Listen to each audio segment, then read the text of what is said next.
So the name of this book is SEO. Now, I don't know about you, but I have seen this over and over, SEO, while I am setting up my web pages, my Google Adware or whatever that's called, and I had no clue what it was. And I kind of winged it. But this is search engine optimization, SEO. I know it's cut off. I'm sorry about that. So the book is a step-by-step beginner's guide to dominate the first page using Google Analytics, AdWords, that's what it was, etc. So one thing, when I am trying to set things up, I feel like I'm lost.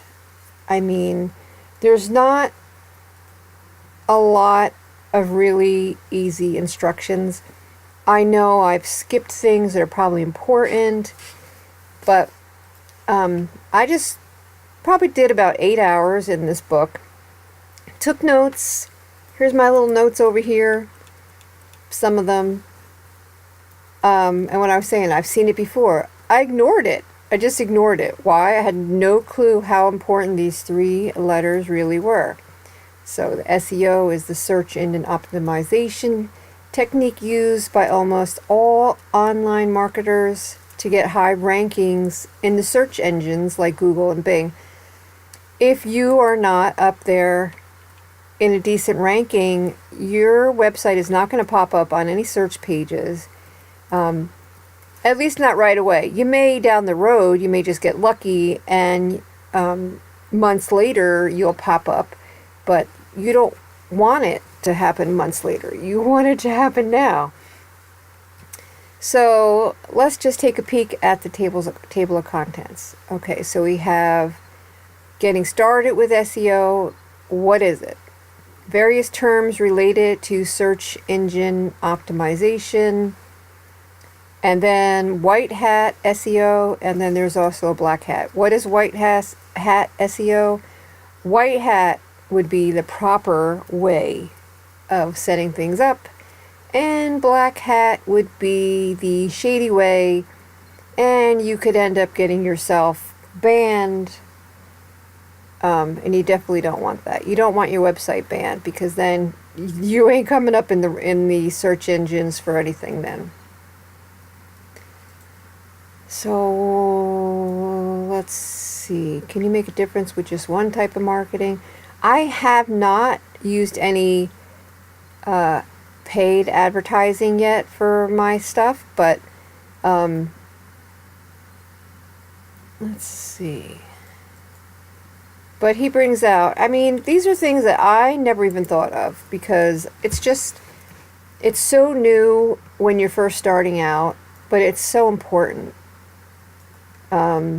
So let's see. The reason why we need the search engine optimization is because you want high traffic or more visitors, and if you set up properly and somebody's in Google and you have put your keywords in properly, there's a higher chance that you're going to come up on the search page. Let's see. You have a higher chance of your website coming up on a search page if you have done this, if you've optimized it. Here we have that white hat, black hat I was talking about. It's just white hat would be like the honest way, and black is a backdoor shady SEO that could get your webpage banned and blacklisted. Black hat lures some with the promise of a quick result, but why play with fire? I just recently was watching a YouTube video where a YouTuber was telling people how to increase their subscribers. You know, we'll say, illegally is not the right word, but it was just shady. And there were so many people following that page, and a few times in there, he said, I've never done this to mine. because, you know, I don't want to take a chance of my page being banned. And I thought, here you are, a YouTuber teaching these newbies to do this, and you wouldn't even do it yourself. So anyway, you don't want to be blacklisted. And taking shortcuts, these kind of shortcuts, the black hat shortcuts, it's just not worth the chance. I don't know, I put a lot of time into everything I do online, and doing something stupid to mess it up is just not, it's just not worth it.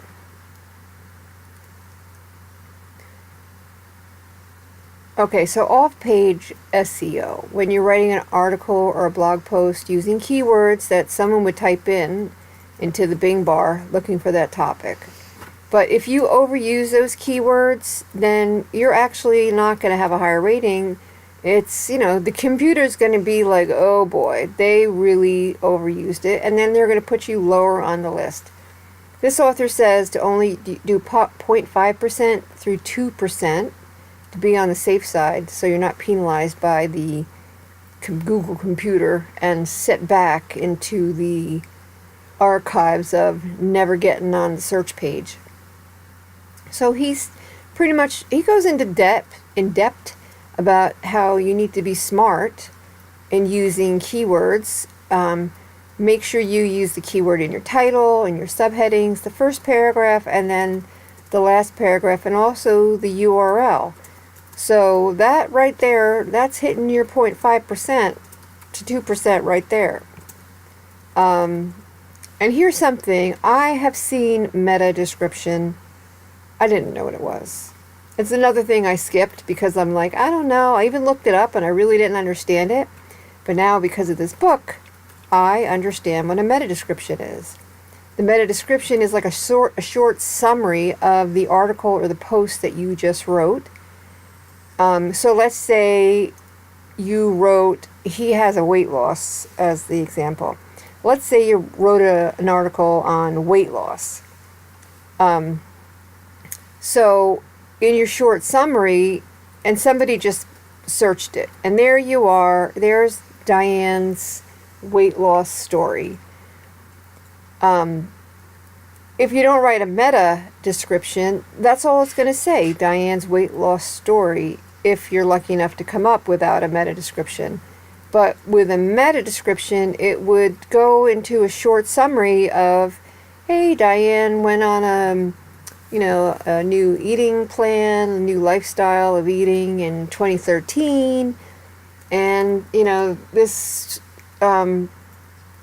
blog talks about the ups and downs of the 2 years that it took her to lose 110 pounds.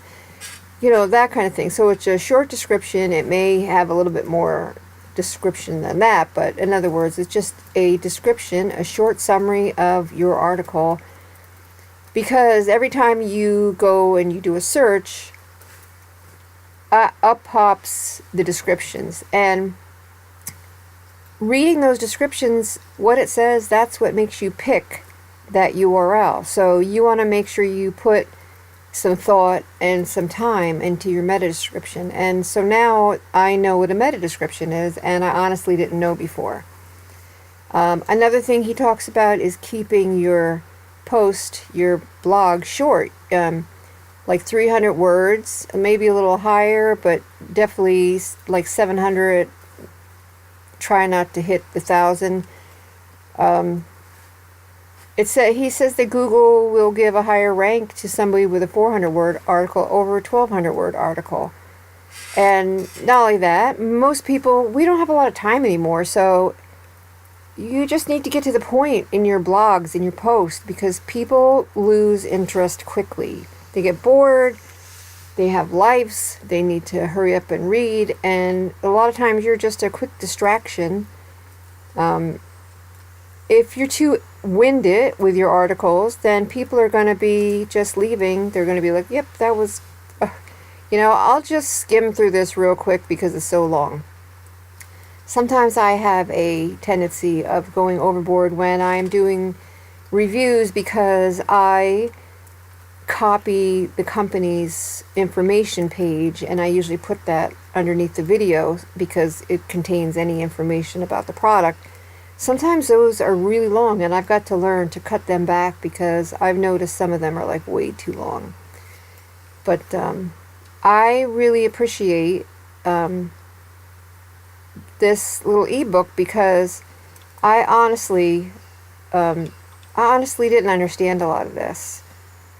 Right now in my life, I cannot afford to pay for any advertising, but he has a really good argument on why it's important that you do some marketing.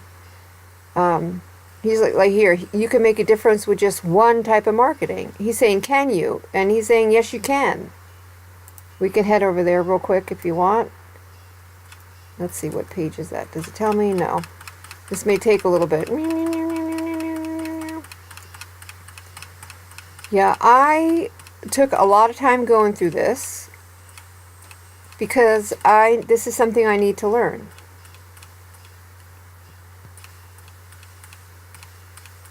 Sorry, it's taking so long. I would have loved it if you could just click on the index and it would have popped up, but that's not how it works here. As another question that people ask. And honestly, I thought about it myself. I thought, like even Facebook charges $5 to boost your blog or your post. And I keep thinking I could do that. $5 isn't that bad. And then I think to myself, that's not going to do anything. Why should I waste $5 for that little thing? But here he's telling you that one little boost of advertising could bring in 100 people, 100 followers, 100 subscribers. So every little bit of advertising is going to count. So Google Keyword Planner tool. One thing I liked, is this the one that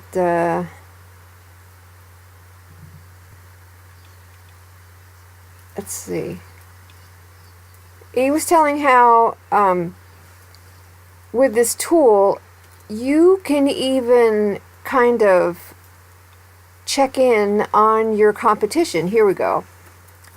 This keyword competitiveness measure. You can put in their URL and find out what kind of keywords your competitor is using that is getting more hits than you.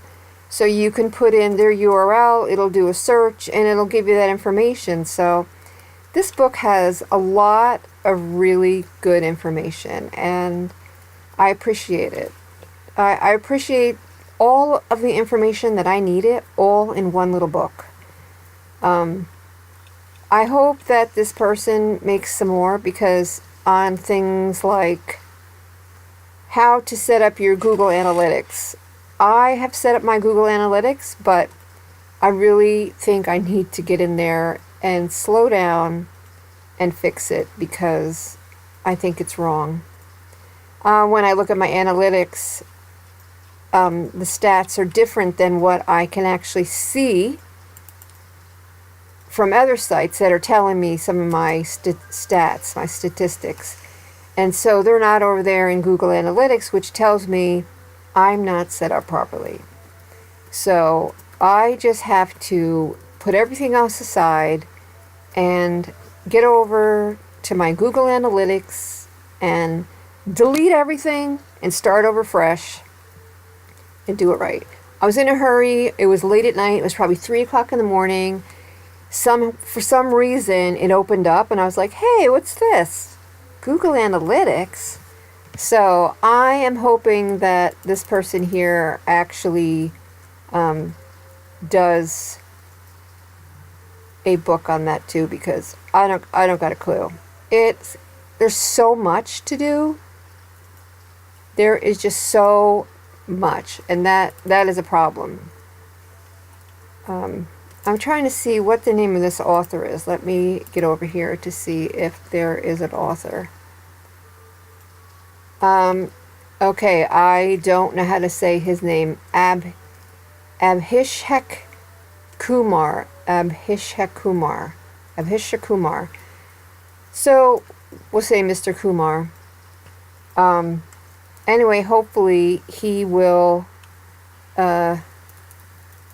do some books on stuff like Google Analytics, because I'm lost, and if I'm lost, I know a lot of you are lost too. So I do recommend taking notes as you read through this book, because it's a foreign language. Not that it's a foreign language for real, but this is SEO. I mean, optimization, top on-page SEO, off-page SEO.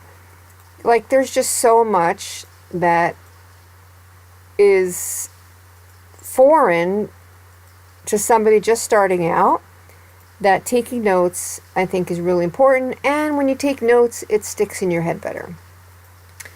So, Mr. Kumar or Mrs. Kumar, I really appreciate the work that you did here. I've learned a lot from this book, and I appreciate it. And I'm going to try my best to implement everything that you just taught me in this book. So, that's it. I will put the link for this book down below. And also, if he has any, like, if he has a storefront someplace, I'm not sure if he has a storefront. If he does happen to have a storefront, I'll actually put that there too. You know, this way, if he does have other books written that can help, then, you know, it'll be in a storefront. Okay, well, thank you. Thanks for listening.